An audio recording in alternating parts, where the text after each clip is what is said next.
Hi everyone, welcome to another session by Civils 360 IAS Academy. ഇന്ന് നമ്മൾ discuss ചെയ്യാൻ പോകുന്നത് എക്കണോമിക്സിലെ ഒരു ടോപ്പിക്കാണ് ഫ്രീ ട്രേഡ് എഗ്രിമെന്റ് എന്ന് പറയുന്നത്. മോസ്റ്റ്ലി ഓൾ ദി ഇയേഴ്സ് ഈ ഒരു ടോപ്പിക് ഇങ്ങനെ കറണ്ട് അഫയേഴ്സിൽ വന്നുകൊണ്ടിരിക്കും. അപ്പോൾ നമുക്ക് അതിൻ്റെ കറണ്ട് അഫയേഴ്സ് പാർട്ട് എന്താണെന്ന് നോക്കാം. കൂടെ തന്നെ എന്താണ് FTA, ഇന്ത്യയുടെ റീസെന്റ് FTAs നോക്കാം.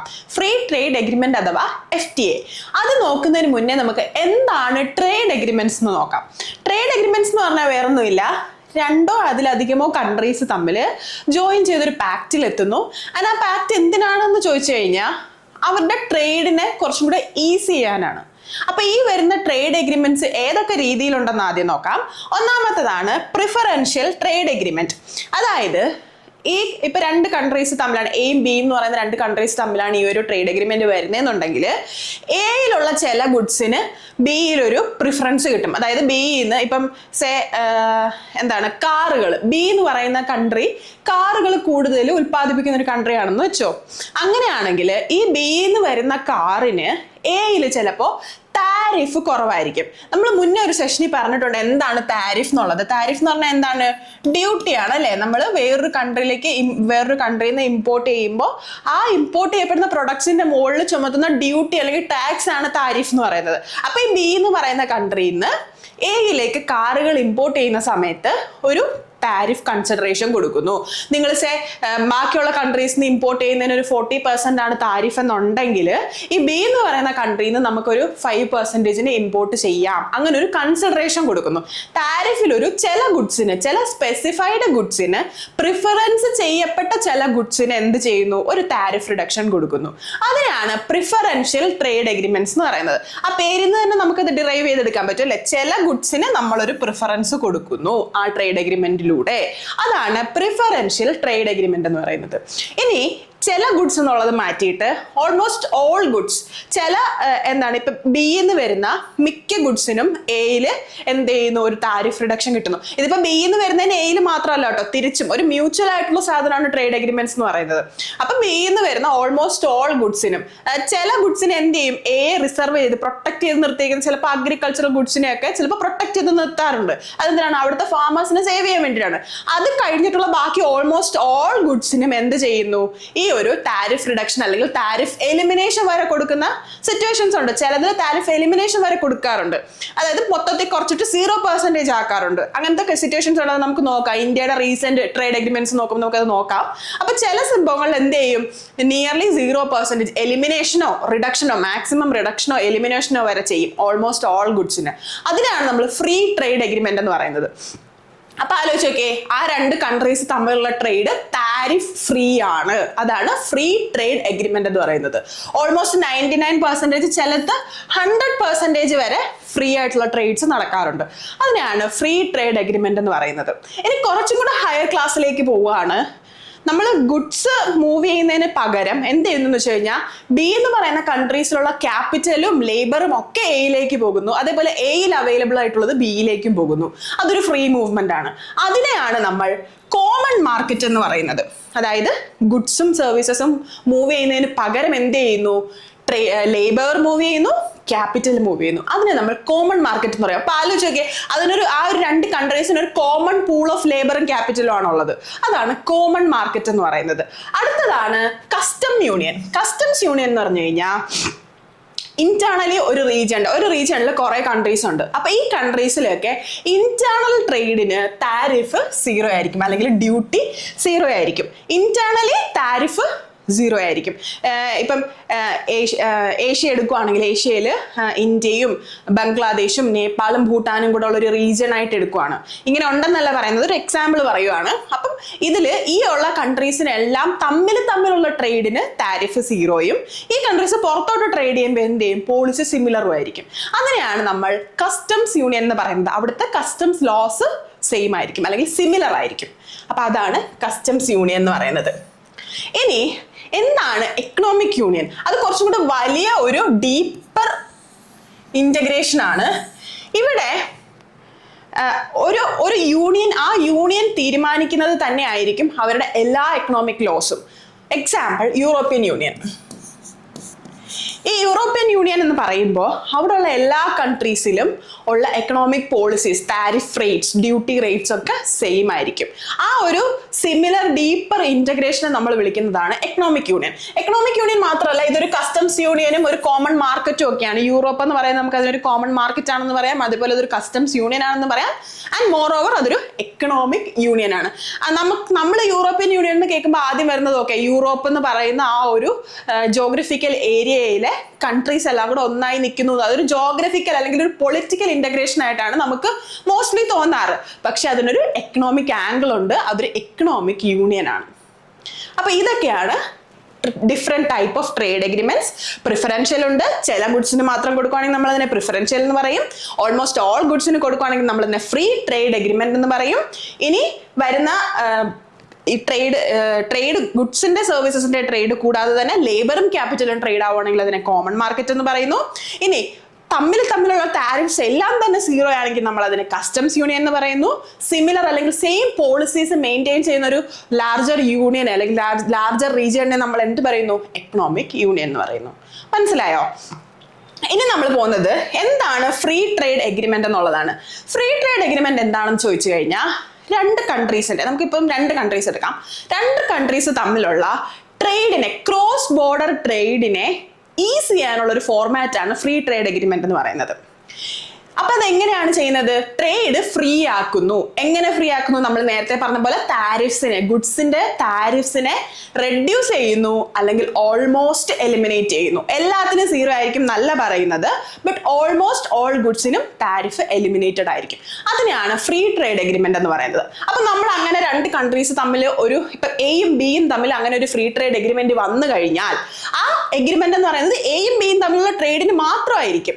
സി എന്ന് പറയുന്ന ഒരു കൺട്രിയിലോട്ടുള്ള ട്രേഡ് ബിയും സിയും തമ്മിലുള്ള ട്രേഡിനെ ഒരിക്കലും ഈ ഒരു ട്രേഡ് എഗ്രിമെന്റ് എഫക്ട് ചെയ്യില്ല. ആ നോൺ മെമ്പർ കൺട്രീസുമായിട്ടുള്ള ട്രേഡിന്റെ പോളിസീസ് ഇതിൽ നിന്ന് ഇൻഡിപെൻഡന്റ് ആയിരിക്കും. അതൊരു ഇമ്പോർട്ടന്റ് കാര്യമാണ് കേട്ടോ. കാരണം ബിയും സിയും തമ്മിലുള്ള ട്രേഡ് ഈ ഒരു എ ബി ട്രേഡ് എഗ്രിമെന്റിൽ എഫക്ട് ചെയ്യപ്പെടില്ല. ഇനി അടുത്തത് എന്താണെന്ന് വെച്ച് കഴിഞ്ഞാൽ, ഇപ്പം എയും ബിയും തമ്മിൽ ഒരു ട്രേഡ് എഗ്രിമെന്റ് ഉണ്ട്. ബിയും സിയും ഭയങ്കര ഫ്രണ്ട്സ് ആണ്. എയും ബിയും തമ്മിലൊരു FTA ഉണ്ട്. ഇതില് സി എന്ന് പറയുന്നത് ഈ ബിയുടെ വലിയൊരു ഫ്രണ്ടാണ്. അപ്പൊ സിയിലെ ട്രേഡ് ഒക്കെ കുറവാണ്. അപ്പൊ സി വിചാരിക്കുവാണ്, ഞാൻ കുറച്ച് പ്രോഡക്ട്സ് ബിയിലോട്ട് ഇമ്പോർട്ട് ചെയ്തിട്ട് ബിന്ന് അത് എയിലോട്ട് ഇമ്പോർട്ട് ചെയ്ത് കഴിഞ്ഞാൽ താരിഫ് കുറഞ്ഞ് കിട്ടുമല്ലോ എന്ന് വിചാരിച്ച് അങ്ങനെ ഒരു ട്രേഡ് നടക്കുമോ? അങ്ങനെ ഒരു ട്രേഡ് നടക്കത്തില്ല.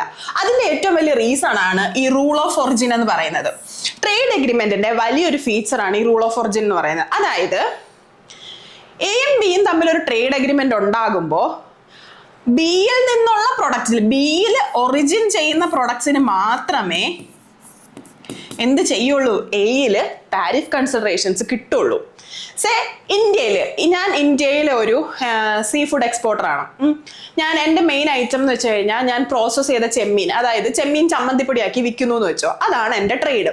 അപ്പൊ എന്ത് ചെയ്യും? ഞാൻ ഇന്ത്യയിൽ നിന്ന് പിടിച്ച കുറച്ച് ചെമ്മീൻ വെച്ചിട്ട് ചെമ്മീൻ ചമ്മന്തിപ്പൊടിയാക്കി വിൽക്കുന്നു, പുറത്ത് ഇപ്പം US കൊണ്ടുപോയി വിൽക്കുന്നു. അപ്പം അവരെനിക്ക് ആ പ്രോസസ്ഡ് ഫുഡിന് ഒരു ടാരിഫ് റിഡക്ഷൻ തന്നിട്ടുണ്ട്, എനിക്ക് അവിടെ ഫ്രീ ആയിട്ട് ട്രേഡ് ചെയ്യാം. പക്ഷേ എൻ്റെ കയ്യിൽ ചെമ്മീൻ കുറഞ്ഞു. ഞാൻ എന്ത് ചെയ്യുന്നു? ശ്രീലങ്കയിൽ നിന്ന് കുറച്ച് ചെമ്മീൻ മേടിച്ചിട്ട് പ്രോസസ്സ് ചെയ്ത് വിൽക്കുന്നു. അപ്പോഴോ? അപ്പൊ അവിടെയുള്ള സംഭവം എന്താണെന്ന് വെച്ച് കഴിഞ്ഞാൽ, എനിക്ക് വേണമെങ്കിൽ അങ്ങനെ ചെയ്യാം, അത് ഈ താരിഫ് ട്രേഡ് വഴി ചെയ്യുകയും ചെയ്യാം. അവിടെയുള്ള ഒരേ ഒരു സംഭവം, ഞാൻ അങ്ങനെ വേറെ എൻ്റെ റിസോഴ്സസ്, എൻ്റെ കോമ്പോണൻസ് ഞാൻ ഇമ്പോർട്ട് ചെയ്തതാണെങ്കിൽ അതിൻ്റെ ക്യാരക്ടർ ഫുള്ളി ചേഞ്ച് ആയാൽ മാത്രമേ ആ താരിഫ് റിഡക്ഷനിൽ എടുക്കുകയുള്ളൂ. എങ്കിൽ മാത്രമേ അത് ഇന്ത്യയിൽ ഒറിജിൻ ആണെന്ന് കൺസിഡർ ചെയ്യുള്ളൂ. മനസ്സിലായോ? അതായത് നമ്മൾ ഇമ്പോർട്ട് ചെയ്ത കമ്പോണൻസ് നമുക്ക് ഈ ഒരു പ്രോസസ്സിങ്ങിൽ യൂസ് ചെയ്യാം, നമ്മുടെ പ്രൊഡക്റ്റിൽ യൂസ് ചെയ്യാം. ഒരേ ഒരു കണ്ടീഷൻ, അതിന്റെ ക്യാരക്ടറിസ്റ്റിക്സ് ഫുള്ളി ചേഞ്ച് ആയിട്ട് വേണം നമ്മൾ പുറത്ത് സെല്ല് ചെയ്യാൻ, അതായത് ഈ ഫ്രീ ട്രേഡ് എഗ്രിമെന്റ് ഉള്ള കൺട്രിയിൽ സെല്ല് ചെയ്യാൻ. അതാണ് റൂൾ ഓഫ് ഒറിജിൻ എന്ന് പറയുന്നത്. പിന്നെ ഫ്രീ ട്രേഡ് എഗ്രിമെന്റിന്റെ വേറൊരു ക്യാരക്ടറിസ്റ്റിക്സ് ആണ്, എന്തെങ്കിലും ഒരു ഡിസ്പ്യൂട്ട് ഈ ട്രേഡിന്റെ പേരിൽ ഉണ്ടായിക്കഴിഞ്ഞാൽ അത് എങ്ങനെ സെറ്റിൽ ചെയ്യണം എന്നുള്ളത് ഈ ഒരു ട്രേഡ് എഗ്രിമെന്റിൽ തന്നെ കാണും. ഇനി ഇന്ത്യയുടെ റീസെന്റ് FTAs. ഇന്ത്യക്ക് മൊത്തത്തിൽ 9 FTAs ഉണ്ട് വിത്ത് 38 കൺട്രീസ്. ഓക്കെ, ഇത് പല സൈറ്റിൽ പല ഇൻഫർമേഷൻ കാണുന്നുണ്ട്. ഇത് PIBയിലെ ഇൻഫർമേഷൻ ആണ്. 9 FTAs ഉണ്ട്, സ്പാനിങ് ഓവർ 38 കൺട്രീസ്. ഇനി ഏതൊക്കെയാണ് റീസെന്റ് FTAs എന്നുള്ളതാണ്. നമുക്ക് 2024 to 2026 വരെയുള്ള FTAs ഞാനിപ്പോൾ ഇവിടെ ലിസ്റ്റ് ചെയ്തിട്ടുണ്ട്. ഇന്ത്യ EFTA അതിനെ നമ്മൾ TEPA എന്നാണ് പറയുന്നത്. അതെന്താണെന്നുള്ളത് നമുക്ക് നോക്കാം.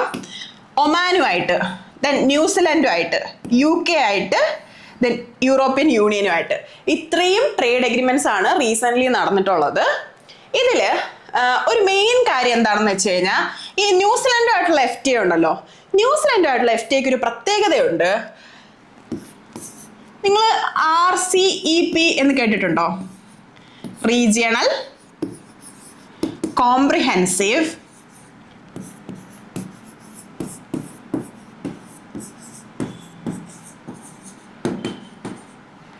Economic partnership. ഇതിന്റെ ഒരു പ്രത്യേകത എന്താന്ന് വെച്ച് കഴിഞ്ഞാൽ ഈ RCEP ആണ് വേൾഡിലെ തന്നെ ഏറ്റവും വലിയ FTA, ലാർജസ്റ്റ് FTA ആണ്. കാരണം ഇതിൽ മൊത്തത്തിൽ 15 മെമ്പേഴ്സ് ഉണ്ട്. 15 മെമ്പേഴ്സിന്റെ ഒരു ലാർജ് FTA ആണ് എന്തെന്ന് പറയുന്നത്, RCEP എന്ന് പറയുന്നത്.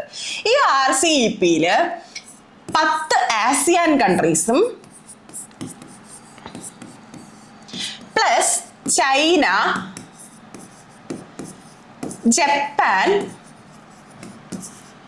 സൗത്ത് കൊറിയ, ഓസ്ട്രേലിയ, ന്യൂസിലൻഡ്, ഇത്രയും കൺട്രീസ് ഉണ്ട്.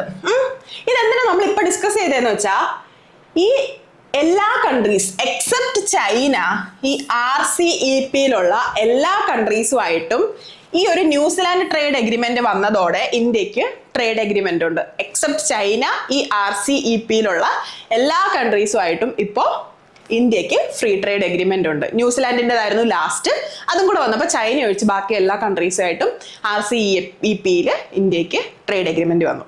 ഇനി നമുക്ക് ഇതിനകത്ത് ഓരോ ട്രേഡ് എഗ്രിമെന്റ്സ് ആയിട്ട് നോക്കാം. ഫസ്റ്റ് വണ്ണാണ് EFTAയുമായിട്ടുള്ള ട്രേഡ് എഗ്രിമെന്റ്. ഈ ട്രേഡ് എഗ്രിമെന്റ് പ്രത്യേകത എന്താണെന്ന് വെച്ച് കഴിഞ്ഞാൽ ഈ EFTA അല്ലെങ്കിൽ European free trade association, European free trade association എന്ന് പറയുന്നത് നമ്മുടെ യൂറോപ്പിലുള്ള 3 ട്രേഡ് അസോസിയേഷൻസിൽ ഒന്നാണ്. 3 ട്രേഡ് ബ്ലോക്ക് ഉണ്ട് യൂറോപ്പില്.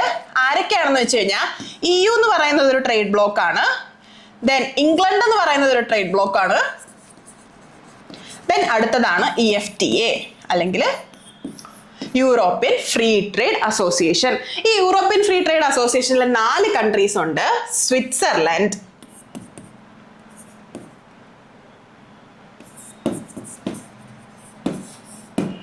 Iceland, Liechtenstein and Norway. ഇവിടെ ഉണ്ട് Switzerland, Norway, Iceland and Liechtenstein. ഈ 4 കൺട്രീസിന്റെ ഒരു അസോസിയേഷനെയാണ് നമ്മൾ EFTA എന്ന് പറയുന്നത്. ആൻഡ് ഈ EFTA ആണ് ഇന്ത്യയുടെ ട്രേഡ് എഗ്രിമെന്റ്സിൽ ആദ്യമായിട്ട് എന്ത് ചെയ്യുന്നു എന്ന് വെച്ച് കഴിഞ്ഞാൽ ഒരു കമ്മിറ്റ്മെന്റ് വരുന്നു ഇൻവെസ്റ്റ്മെന്റിനും ജോബ് ക്രിയേഷനും. സാധാരണ എന്താണ് നമ്മൾ ട്രേഡ് ഈസി ആക്കാൻ വേണ്ടിയിട്ടാണ് FTAs യൂസ് ചെയ്തുകൊണ്ടിരുന്നത്. ആൻഡ് ഈ EFTAയുമായിട്ടുള്ള ട്രേഡ് എഗ്രിമെന്റിലാണ് ആദ്യമായിട്ട് ഇന്ത്യയും വേറൊരു കൺട്രിയും തമ്മിൽ ട്രേഡ് എഗ്രിമെന്റ് വരുമ്പോൾ ഇൻവെസ്റ്റ്മെന്റിനും ജോബ് ക്രിയേഷനും കൂടി വേണ്ടിയിട്ട് എഗ്രിമെന്റ് ഉള്ളത്. അപ്പോൾ EFTAയുമായിട്ടുള്ള ട്രേഡ് എഗ്രിമെന്റിലാണ് ആദ്യമായിട്ട് ഇൻവെസ്റ്റ്മെന്റിനും ജോബ് ക്രിയേഷനും ഒരു ക്രൈറ്റീരിയ വരുന്നത്. അതേപോലെ തന്നെ EFTA എന്ന് പറഞ്ഞു കഴിഞ്ഞാൽ യൂറോപ്പിലുള്ള 3 ട്രേഡ് ബ്ലോക്കുകളിൽ ഒരെണ്ണമാണ് EFTA എന്ന് പറയുന്നത്. അതിൽ തന്നെ സ്വിറ്റ്സർലൻഡ് ആണ് ഈ EFTAയിൽ സ്വിറ്റ്സർലൻഡ് ആണ് ഇന്ത്യയുടെ ലാർജസ്റ്റ് ട്രേഡിംഗ് പാർട്ണർ എന്ന് പറയുന്നത്. ഇനി പറയുവാണെങ്കിൽ നോൺ അഗ്രികൾച്ചറൽ പ്രൊഡക്ട്സിന് 100% താരിഫ് റിഡക്ഷൻ എവിടെ കിട്ടുന്നുണ്ട്? നമ്മുടെ EFTA മാർക്കറ്റിൽ ഇന്ത്യക്ക് കിട്ടും. നോൺ അഗ്രികൾച്ചർ ഇത് മിക്ക EFTAസിലും അല്ലെങ്കിൽ മിക്ക ഫ്രീ ട്രേഡ് എഗ്രിമെന്റ്സിലെയും ഒരു ക്രൈറ്റീരിയ ആണ്. നോൺ അഗ്രികൾച്ചർ പ്രൊഡക്ട്സിനായിരിക്കും മോസ്റ്റ്ലി നമ്മൾ കൺസെഷൻ കൊടുക്കുന്നത്. അതിപ്പോൾ ഇന്ത്യ ആണെങ്കിലും ചില അഗ്രികൾച്ചർ പ്രൊഡക്ട്സിനെ പ്രൊട്ടക്ട് ചെയ്തുകൊണ്ട് തന്നെയാണ് കൺസിഡറേഷൻസ് കൊടുക്കുന്നത്. ഇനി ഇന്ത്യ പ്രൊട്ടക്ട് ചെയ്യുന്ന സെക്ടേഴ്സ് ഏതൊക്കെയാണെന്ന് വെച്ച് കഴിഞ്ഞാൽ dairy, soya, coal and sensitive agricultural products. ഞാൻ പറയില്ല, അഗ്രികൾച്ചറിനെ നമ്മൾ മോസ്റ്റ്ലി പ്രൊട്ടക്ട് ചെയ്യാൻ നോക്കുന്നത്. അപ്പോൾ എല്ലാ കൺട്രീസും അങ്ങനെ തന്നെയാണ്. അഗ്രികൾച്ചർ പ്രൊഡക്ട്സിനെ പ്രൊട്ടക്ട് ചെയ്തുകൊണ്ട് തന്നെയാണ് മാർക്കറ്റ് ഓപ്പൺ ചെയ്ത് കൊടുക്കുന്നത്. അപ്പോൾ നമ്മൾ ഡയറി പ്രൊഡക്ട്സിനും സോയയ്ക്കും കോളിനും ചില സെൻസിറ്റീവ് അഗ്രികൾച്ചർ പ്രൊഡക്ട്സിനും പ്രൊട്ടക്ഷൻ കൊടുത്തുകൊണ്ട് തന്നെയാണ് ഈ ഒരു EFTAയിൽ വന്നേക്കുന്നത്. ഇനി അടുത്തതാണ് ഒമാനുമായിട്ടുള്ള എഗ്രിമെന്റ്, ഒമാനുമായിട്ടുള്ള ട്രേഡ് എഗ്രിമെന്റ്. ഇതിൽ എന്താണ് സംഭവം എന്ന് വെച്ച് കഴിഞ്ഞാൽ എക്സ്പോർട്ട് ഓപ്പർച്യൂണിറ്റീസ്, അതായത് ഒമാനിലോട്ടുള്ള എക്സ്പോർട്ട് ഓപ്പർച്യൂണിറ്റീസ് ഓപ്പൺ ചെയ്ത് കിട്ടി. എങ്ങനെ? 100% ഡ്യൂട്ടി ഫ്രീ മാർക്കറ്റ് ആക്സസ് കിട്ടി. ഇന്ത്യക്ക് ഒമാൻ മാർക്കറ്റിൽ 100% ഡ്യൂട്ടി ഫ്രീ ആയിട്ട് ആക്സസ് ചെയ്യാൻ പറ്റും. അതാണ് ഒമാനുമായിട്ടുള്ള ട്രേഡ് എഗ്രിമെന്റ് എന്ന് പറയുന്നത്. ഇന്ത്യ ഇവിടെയും കുറച്ച് സെക്ടേഴ്സിനെ പ്രൊട്ടക്ട് ചെയ്യുന്നുണ്ട്. ഏതൊക്കെയാണെന്ന് വെച്ച് കഴിഞ്ഞാൽ transport equipments, chemicals, cereals, spices, coffee, tea പോലെയുള്ള ഇതൊക്കെ നമ്മുടെ മെയിൻ അഗ്രികൾച്ചർ സെക്ടർ ആണല്ലോ. ലൈക്ക് കോഫി, ടീ എന്നൊക്കെ ഉള്ളത് നമ്മുടെ മെയിൻ കൊമേഴ്ഷ്യൽ ഫാമിംഗ് പ്രൊഡക്ട്സ് ആണ്. അപ്പൊ അങ്ങനത്തെ പ്രൊഡക്ട്സിനെ, കോഫിയൊക്കെ ആണെങ്കിൽ എന്താണ് നമ്മുടെ അറേബ്യൻ കൺട്രീസിലും ഭയങ്കര എന്താണ് പ്രൊഡക്ഷൻ കൂടിയ സാധനങ്ങളാണ്. അപ്പൊ അവിടുന്ന് പ്രൊഡക്ഷൻ കൂടിയ സാധനങ്ങൾ നമ്മുടെ ഇങ്ങോട്ട് വന്ന് നമ്മുടെ മാർക്കറ്റിനെ ഫ്ലഡ് ചെയ്യാതിരിക്കാനാണ് നമ്മൾ എന്ത് ചെയ്യുന്നത്, ഈ ചില പ്രൊഡക്ട്സിനെ പ്രൊട്ടക്ട് ചെയ്യുന്നത്. അപ്പൊ ലൈക്ക് പിന്നെ എന്തിനാണ് റബ്ബർ, ലെതർ, ടെക്സ്റ്റൈൽസ്, ഇതൊക്കെ തന്നെ നമ്മുടെ ഇവിടെ പ്രൊഡക്ഷൻ കൂടിയ ഐറ്റംസ് ആണ്. നോക്കുവാണെങ്കിൽ റബ്ബർ ആണെങ്കിലും ലെതർ ആണെങ്കിലും കോഫി, സ്പൈസസ്, ഇതൊക്കെ നമ്മുടെ ഇവിടെയും എന്താണ് പ്രൊഡക്ഷൻ കൂടിയ ഐറ്റംസ്. പിന്നെ അഗ്രികൾച്ചറൽ പ്രൊഡക്ട്സ്, ഡയറി നമ്മൾ ഭയങ്കരമായിട്ട് പ്രൊട്ടക്ട് ചെയ്യുന്നവരാണ്. കാരണം എന്താണ്, നമ്മൾ ഡയറി പ്രൊഡക്ഷനിൽ ടോപ്പാണ് അല്ലേ. അപ്പൊ അതുകൊണ്ട് നമ്മൾ ഡയറി മിക്ക ട്രേഡ് അഗ്രിമെന്റ്സ് നോക്കിയാലും നമ്മൾ ഡയറി പ്രൊട്ടക്ട് ചെയ്തുകൊണ്ട് തന്നെയാണ് അത് ചെയ്യുന്നത്. ഇനി അടുത്തതാണ് UK-യുമായിട്ടുള്ള ട്രേഡ് അഗ്രിമെന്റ്. UK-യുമായിട്ടുള്ള ട്രേഡ് അഗ്രിമെന്റ് എങ്ങനെയാണെന്ന് ചോദിച്ചു കഴിഞ്ഞാൽ നമ്മൾ economic corporation, bilateral economic corporation improve ചെയ്യാൻ വേണ്ടിയിട്ടാണ്. ആൻഡ് ഇത് തന്നെ ഫസ്റ്റ് ടൈമാണ് നമ്മുടെ UK ഗവൺമെന്റ് ഇന്ത്യയിൽ നിന്ന് പ്രൊക്യൂർ ചെയ്യുന്നത്. UK ഗവൺമെന്റ് ഇന്ത്യയിൽ നിന്ന് പ്രൊക്യൂർ ചെയ്യുന്ന ഫസ്റ്റ് ട്രേഡ് അഗ്രിമെന്റ് ആണിത്.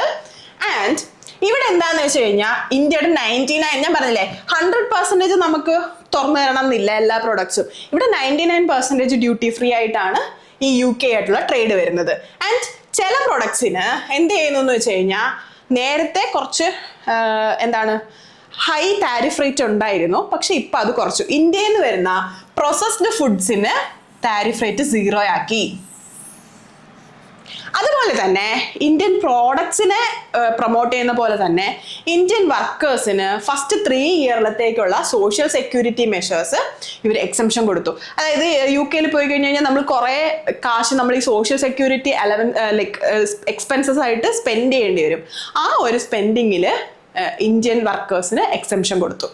ഇനി നമ്മൾ ഇവിടെയും പ്രൊട്ടക്ട് ചെയ്യുന്നത് ഏതാണ്, ലൈക്ക് ഡയറി പോലത്തെ സെൻസിറ്റീവ് സെക്ടേഴ്സിന്.